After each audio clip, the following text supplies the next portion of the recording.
As always, I thank you for joining us live here on CIG Television as well as on Radio Cayman. We welcome our panelists, the Honourable Premier Alden McLaughlin, Minister for Health, the Honourable Dwayne Seymour, and Mr. Gene Thompson of Aster, Cayman, Medcity.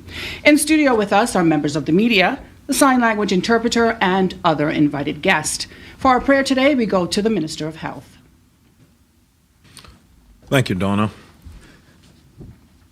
Faithful and everlasting God, we humble ourselves before you.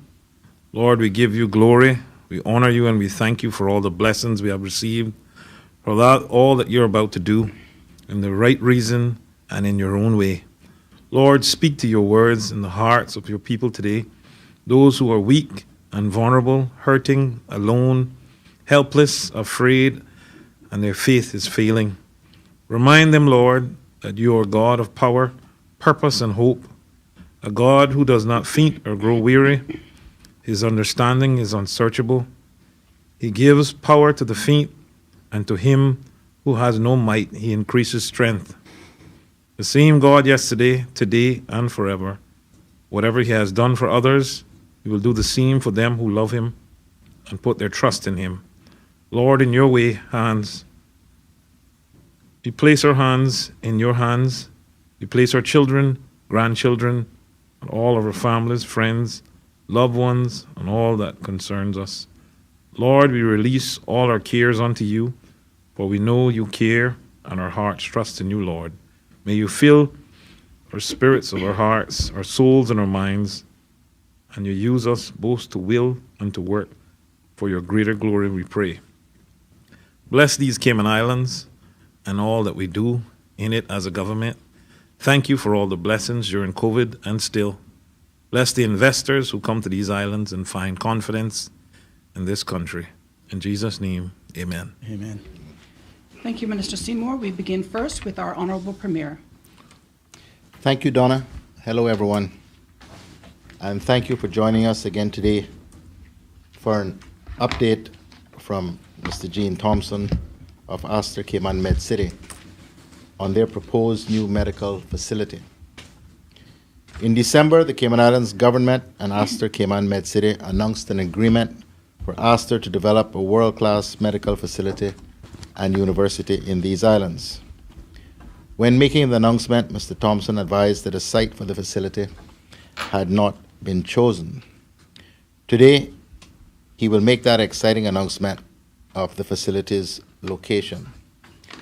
This is indeed exciting news, as this project, along with the other medical expansions announced last week, will certainly put the Cayman Islands on the map regionally as not only a preeminent healthcare tourism destination, but it will also provide many benefits to the people of these islands. Aster, Cayman, Medcity, when complete, will provide healthcare services, in particular quaternary healthcare, to medical tourists as well as residents of the Cayman Islands at affordable rates. The project will be done in phases and will comprise a hospital, assisted living and independent living quarters, as well as a medical university that is linked to the hospital. The cost of the project is estimated at $350 million. In addition to the 150-bed multi-specialty hospital, Aster will also establish a clinic on Cayman Brac. Once Medcity is opened, it will provide quaternary healthcare services that at present do not exist in the Cayman Islands. The availability of this highly specialized and advanced medical care in the Cayman Islands will hugely benefit Caymanians and those resident here who find themselves in need of such care. Not only can lives be saved and outcomes improved by having such a facility here at home, but it also means that people resident in our islands, as well as the Cayman Islands government, will save money by not having to travel overseas for such specialized medical care. And of course, it also means that patients from overseas will be attracted to the Cayman Islands as they seek the most advanced and highest quality of health care in the Caribbean at prices cheaper than available in the United States. Aster Medcity will fit well with all the medical facilities that already exist in the Cayman Islands, which will help us as we continue to diversify our economy through new offerings in technology and the financial services industry. It will help us attract the best talent across all economic sectors and cement our island's reputation as one of the most advanced business locations in the region in which to work and live. And the benefits to the future of our islands are phenomenal.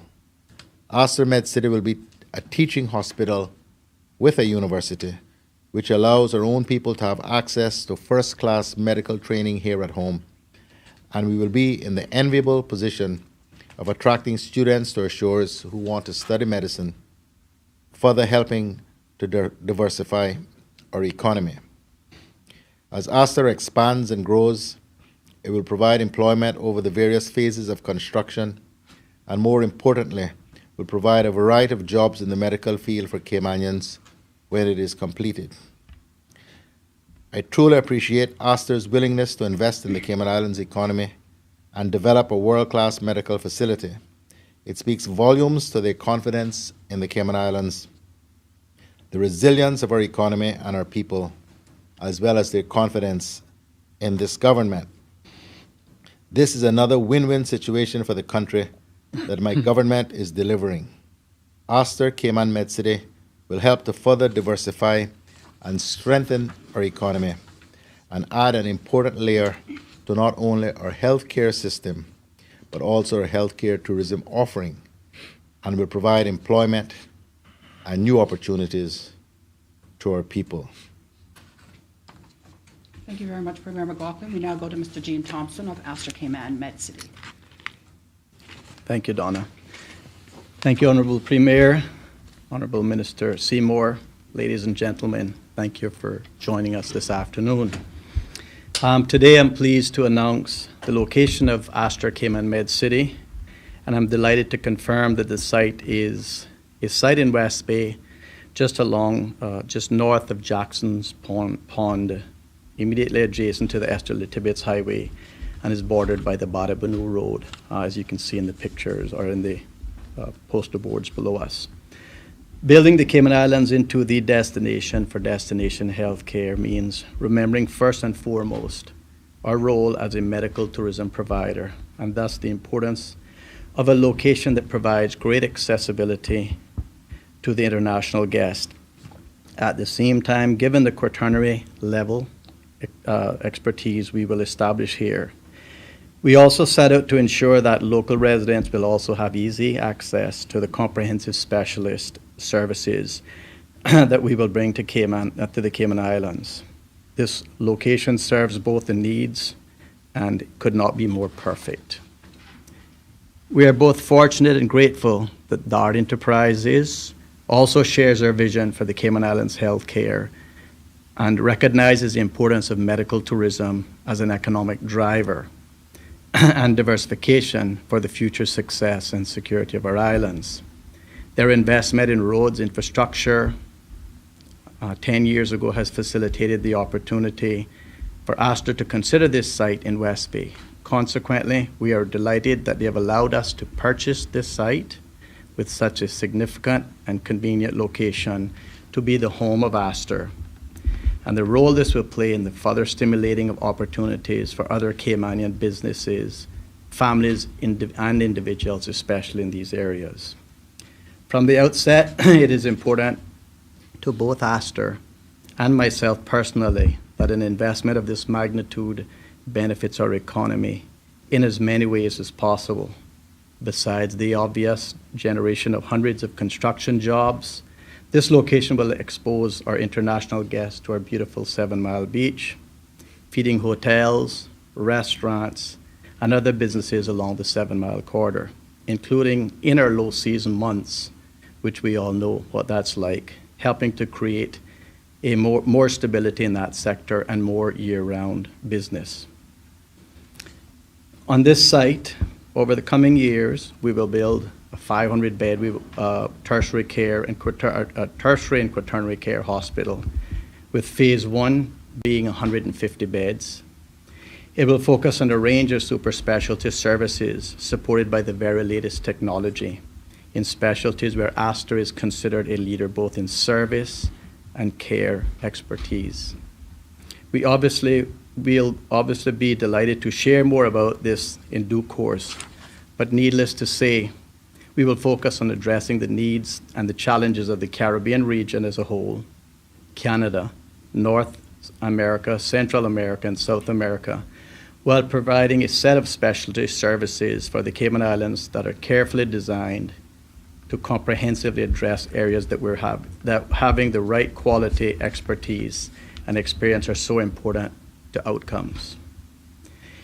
We're excited that this site will see a significant assisted living community developed, as the Premier mentioned, properly integrated with essential healthcare services alongside recreation and well-being services, all designed to ensure and stimulate fulfilling life experience for our senior members in society in their later years, but in an environment where they feel secure because they have access to expert nursing and medical care at a moment's notice. As we all know, that's a big gap in our market right now.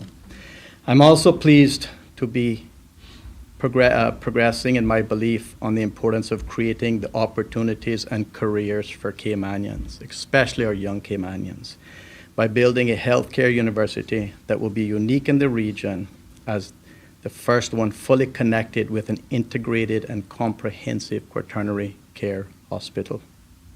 This will not only further enhance our economy, but will create a genuine accessibility for many Caymanians wanting to pursue medical, nursing, and other healthcare-related careers.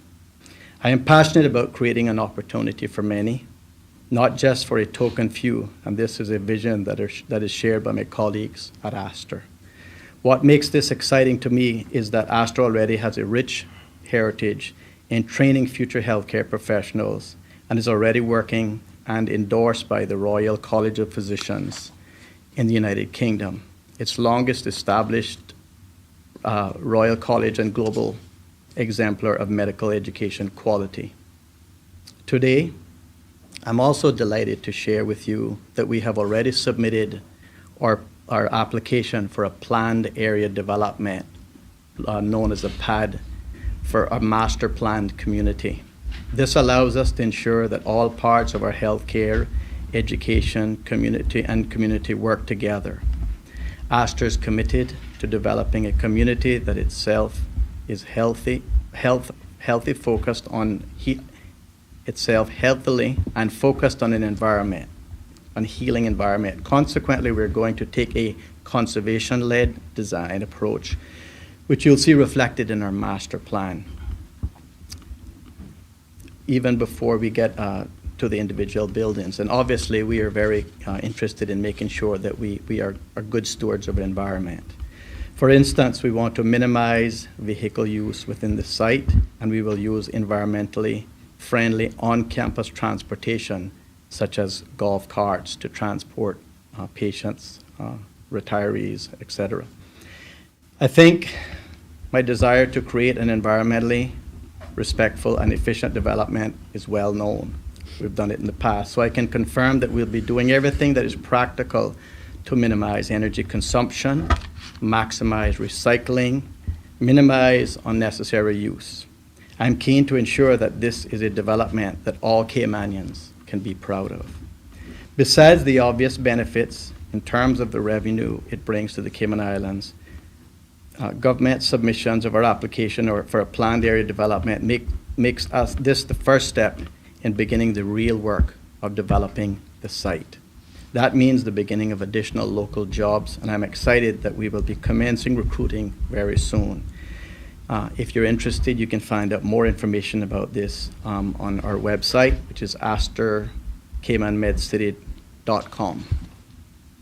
I want to reiterate that this is a development that I'm particularly proud of, and the Cayman Islands government has an agreement that has seen not just a big step forwards in making us the destination for destination healthcare, but also a significant step towards developing much-needed living and care options for our senior members of society, creating a new educational and career opportunities for our Caymanians.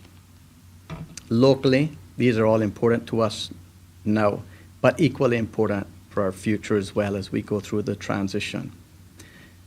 I think today clearly demonstrates the energy that we are devoting to bringing these benefits swiftly at a time when they are so needed, along with our commitment to bring investment, healthcare revenue, medical tourism into the Cayman Islands. So the Cayman Islands will benefit both from the economic boost and the availability of some of the best, very, very best care in the world. In closing, I'd like to thank the Honourable Premier, Honourable Minister of Health, the entire Cayman Islands government for their vision in expanding this pillar of our economy. Their commitment to seeing us become the destination for destination healthcare and consequently tremendous support for allowing this project to become a reality is greatly appreciated. And for that, we would like to thank you. Thank you very much. Okay, thank you very much, Mr. Thompson. We now go to Minister of Health, the Honourable Dwayne Seymour. Thank you, Donna. Good afternoon, everyone. Premier, Mr. Thompson, members of the press, ladies and gentlemen. I have a remit involved in health, environment, culture, and housing, and it is extremely pleasing to be involved in an announcement that makes a positive contribution across the majority of subjects which I lead. Aster's proposal will bring a level of advanced healthcare services and expertise to our islands that Caymanians have either not previously had access to or had to travel for, away from their families, often at times that are some of the most stressful in their lives. However, this is a development that goes far beyond just an improvement in local health care. The announcement of the location at this moment, the submission of the initial plans, and the details of what the site will contain demonstrates a very clear commitment by Aster DM Healthcare to help the Cayman Islands, help the Cayman Islands become the mecca for healthcare in the region and not to waste time in doing so. The location of development will ensure that the majority will find accessing the new development very easy, and I am equally keen to echo the thoughts of my colleagues about no new roads. With my environment hat on, I am always keen to see developments seeking to reduce the use of cars unnecessarily. I am particularly pleased to see this taken further, still by the use of environmentally friendly transport on campus itself. The significant amount of green space and conservation being considered from the first moments of design, not just as a token afterthought. In my role as Minister of Health, I have a vision to see the Cayman Islands become the premier healthcare tourism destination in this region, and at the same time have some of the very best healthcare services for our own citizens. This development will bring the much needed specialist service that Caymanians have typically had to go overseas for, and as a quaternary level institution, ensures the Cayman Islands health economy will have the highest level of care expertise alongside more routine services. We should feel very proud to have this caliber of care on our shores. I'd like to say a few words about the elderly too.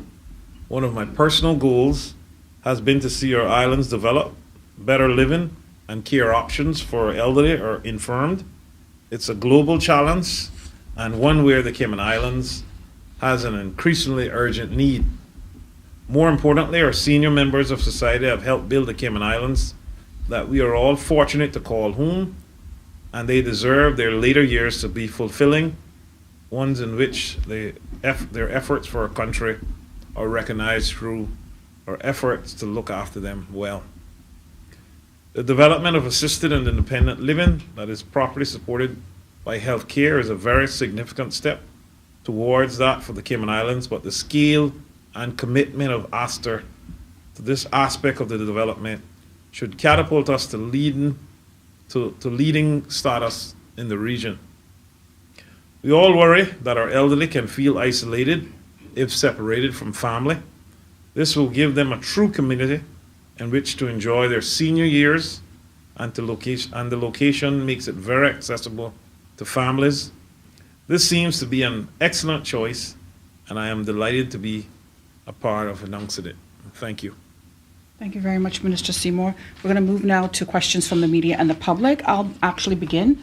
I know that you're here to announce the location and some of the services that will be offered at the new healthcare facility, but the public wants to know, for those who don't know, what is quaternary care? Quaternary care, Donna, thanks for the question. We've had that a few times. Is just the very highest level of care. So as an example, organ transplant, heart transplants, those extremely high level of care, but doing it in a multi-specialty discipline. So it's frankly, it's the care that we have to send people off the island to get, or people from the region have to send people from Florida or other places to get. So we would be able to offer that here. Okay. The other question that people want to know and have an answer to is, who are your healthcare partners? Or healthcare. Who's your healthcare partner overseas? You have an overseas healthcare partner Well, that you're working with. Yeah, I mean, our partner is or the promoter and the partner is Aster, Aster DM Healthcare out of Dubai. Right. But we don't have a partner in this part of the world. Aster itself is a very large group of hospitals, a large company. Mm-hmm. You have 26 hospitals and 100 odd clinics. So we're actually, we don't have a particular, like we did before in another organization, we don't have a partner that is a US-based partner. Okay, thank you very much. Mm-hmm. We're going to move now to Norma from the Compass for questions. Good afternoon, all. How are you doing? Mr. Thompson, quick question for you. You say you've got no medical partner in this part of the world, that Aster is the main one. Can you talk to if there's any other investors involved in this apart from Aster? No, there are no others. This is strictly Aster's investment. Aster is the sole investor in this project. There's been some recent business reports saying that Aster's been selling land in India to try and reduce debt and to cut back on borrowing. So I'm wondering if you're aware, if they perhaps are looking for investors themselves into this project? Yeah, I can't speak to that. That would be in another part of the world. I can't speak to that. But what I can speak to is that this is an Aster-funded project in its entirety. Fair enough. You also mentioned that the land that you're building this on is previous DART land? Correct.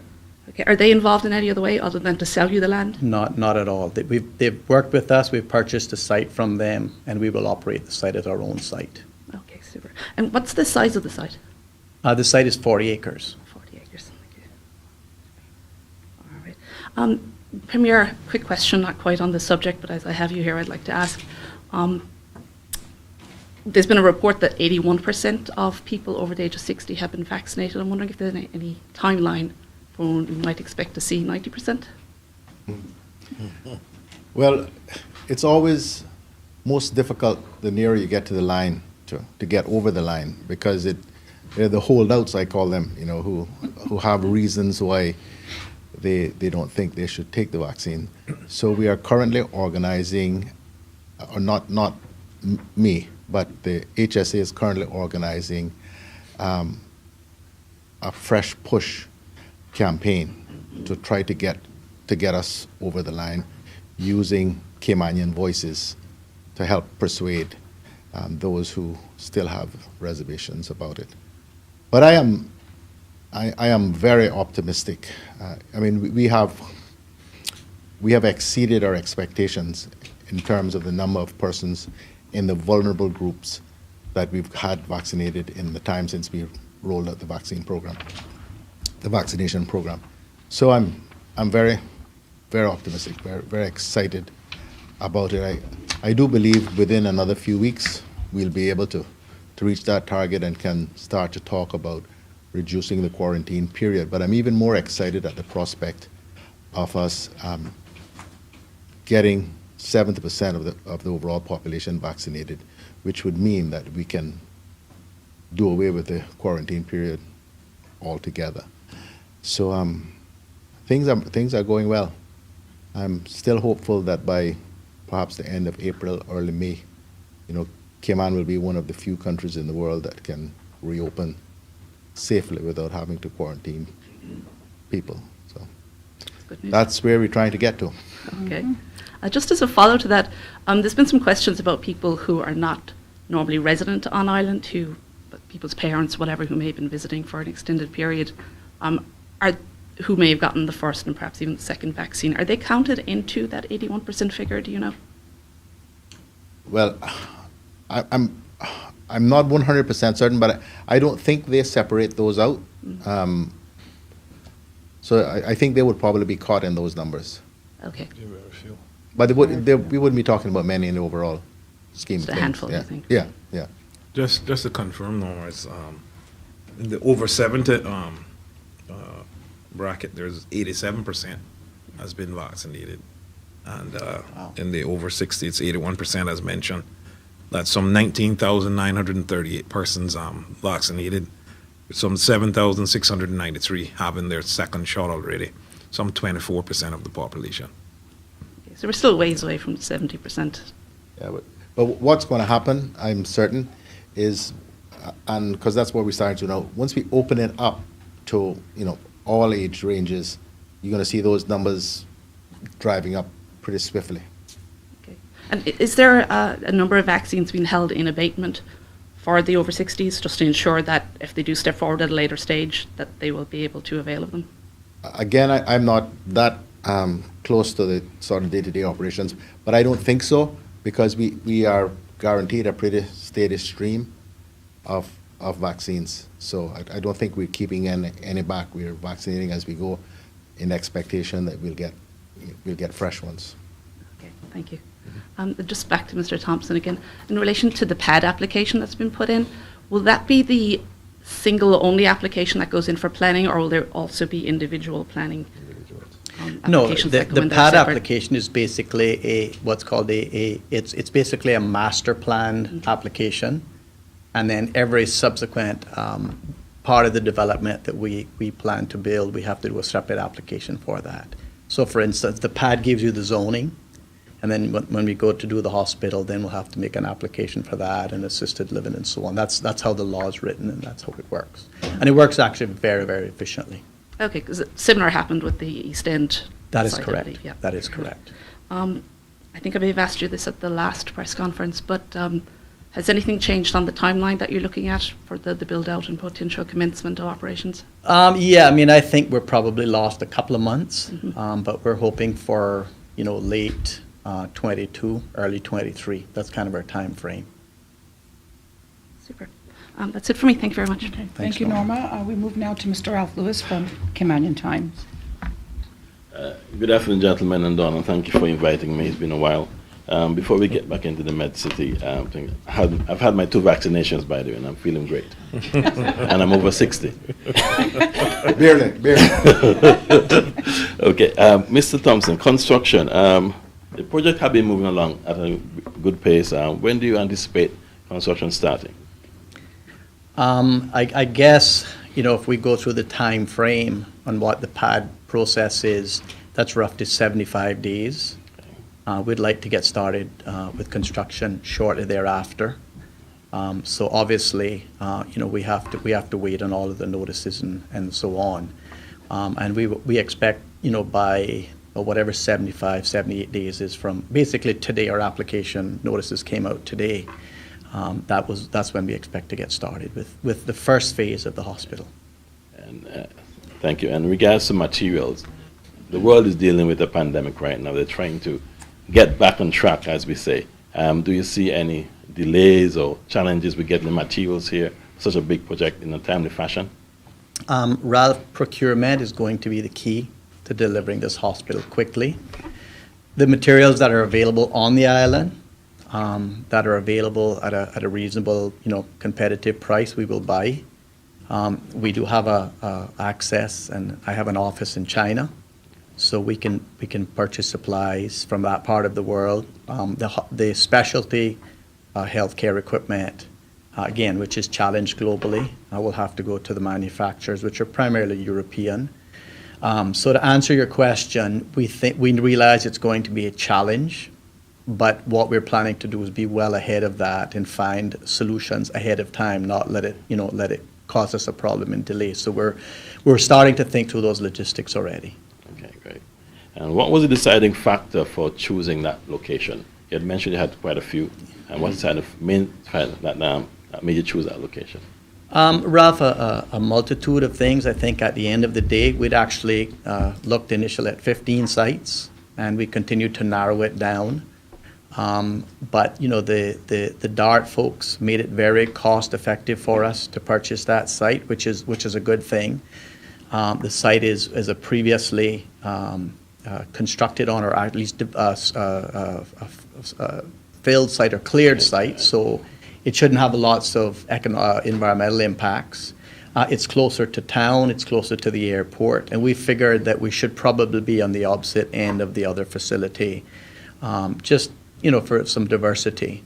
And of course, you know, wellness will be a big part of our offering, and being close to the beaches, to the hotels, to those areas is actually good from a wellness standpoint. When I say wellness, comprehensive wellness. Thank you. I'll move on to the panelist, Mr. Seymour. We've had a discussion before regarding healthcare and careers in healthcare. And I said before, if I was to start do it all over again, I'll probably be a doctor in my next life. Are the schools starting to talk to their students about probably choosing subjects related to healthcare? Since we've seen that we're now developing Cayman into tourism healthcare destination, I think that, yes, careers can be in healthcare, but even at the high school level, we need to start getting our students in tune with the type of subjects that they should be taking in order to prepare them for the challenges ahead, taking those exams. Do you think that the school should start to consider those, sort of motivational, such as training? Yeah, I definitely agree with you. I mean, my pet peeve has always been my remit. When I actually I've campaigned on that very hard in terms of persons coming out of school with some skill in itself from primary school. So definitely you don't have to pull my arm to support that notion that you just spoke to. Ralph, if I may add one particular point to that. Me personally, I'm very passionate about seeing our young Caymanians have careers. Too often we graduate kids to go and find jobs, which is okay, but we want kids to come out of school with careers. And the challenge that we have found when I've been working at this, and obviously I'm doing it with the tech program as well, are the kids in school, although they're getting an education, they're not getting the exposure to the opportunity. And we plan and commit, and I committed that to the Honourable Minister, I committed it to the Cabinet and the caucus, that we will go in the schools and we will start an education program, we will start an exposure program very early on, just like we've done in the past. And out of that, you know, there's some Caymanians now that are going into healthcare. There's some, you know, that are in labs, in technical areas and so on. So it is frankly not only government's job, it is our job as a private sector to go and let these kids know what the opportunities are, because government can educate all day long, but if they don't have access to the opportunity, then it's for naught. So that is something that I am personally very committed to, and so is our Aster team, and we will start that very early on. I just wanted to say, to add to that, since we're talking about medical news, for the first time ever, we have 5 qualified Caymanian medical interns. This is an unusual situation. There's never before have we had more than 3 qualified Caymanian doctors coming back. Now we have 5. Normally the budget is only for 3, and we managed to have 5 qualified coming back now. So I just wanted to mention that, and these interns should be coming back this year. Okay, very good. Yeah. Okay, Don, if I move on to the Premier, I have 2 brief questions. Absolutely, take your time. Okay, I'm going to ask the hard questions. Do you foresee the Cayman Islands sort of developing medical tourism at a greater pace or at a greater level than the regular tourism? We are looking at 2 major health care facilities and infrastructures to accompany them, as we know, healthcare is key to everyone now, especially after the pandemic, and we're looking at our health as we go older. And it looks like we're catering to mature adults who would like to come to the Cayman Islands to visit. The emphasis on two major health establishments, do you see a larger focus going towards this sort of tourism than the regular tourism with just stayover tourism and cruise tourism? Well, as I say, this is a conscious effort and policy of the government to, as part of its overall effort to diversify the economy and to make our economy less vulnerable to external shock. There's no guarantees, as the pandemic has shown us. Sometimes, no matter what, how resilient you are, things occur. But hopefully, this pandemic is a global pandemic, is a 100-year event. We won't have to contend with that again in our lifetime, hopefully. But yes, we're trying to diversify the whole tourism industry. What I foresee, certainly if we retain the government, is less focus on growing cruise tourism. I think we have a very clear signal from just about every source that the great numbers that have since the cruise industry began in earnest in Cayman have always been the objective. A, that we can survive without those large numbers, and B, that we need more balance, and we need to not overwhelm the systems that we have by sheer volume of people. So I think there's a silver lining always somewhere if you look hard enough for it. And having had to do without cruise tourism for a year, I think has told us what the consequences of that is. Obviously, we still have significant numbers of our people who are unemployed or underemployed because that was what their focus was. And we have to continue to find ways to give them the opportunities they had or better at making a living. But I think it is this clear signal that we have from the business community, from local people, is that we don't want to go back to the large number of visitors that was the case. And I think that also is probably the only logical position that any government can come to, because if we are not going to go ahead with the construction of a cruise berthing facility, we simply cannot accommodate the number of visitors that we previously had in a way that they are willing, or that the cruise companies are willing to accept. So we certainly have taken the decision that we are not proceeding with a cruise berthing facility as part of our manifesto, the coalition manifesto for the upcoming elections. And so therefore we will have no mandate to do so. So I think all of these things are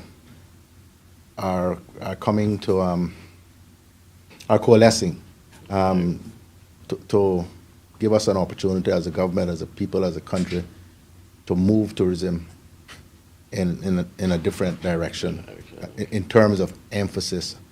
I'm not suggesting for a moment that we do away with cruise tourism, but that we cap the numbers so that our current system can accommodate them in a better way, and the experience for those who do visit can be better.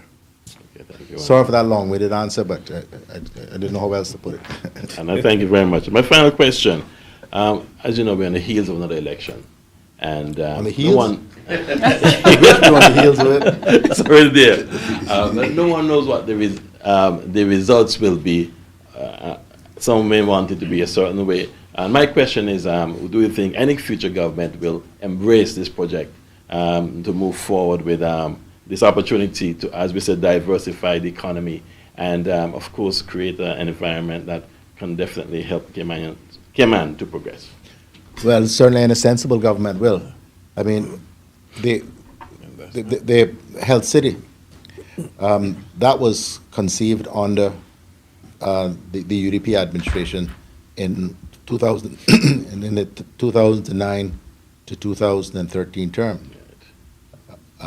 But it was opened. It was one of the first things that I did as premier, was to open that facility. So the government is a continuum, and any sensible government will continue to embrace what are good projects and good policies that were, and build on them rather than pushing them aside and starting over every time a government changes. But I am increasingly optimistic that we won't have those sort of considerations following this election. And I'm sure investors will be as well. Thank you very much for your answer, gentlemen. Donald, thank you. That's all for today. Thank you very much, Ralph. If there are no further questions, any further comments from members of the panel? No, we're good. All right. Well, thank you to the public and, of course, the media for joining us for today's press briefing. Until next time, we wish you a wonderful and, of course, a safe evening here in the Cayman Islands.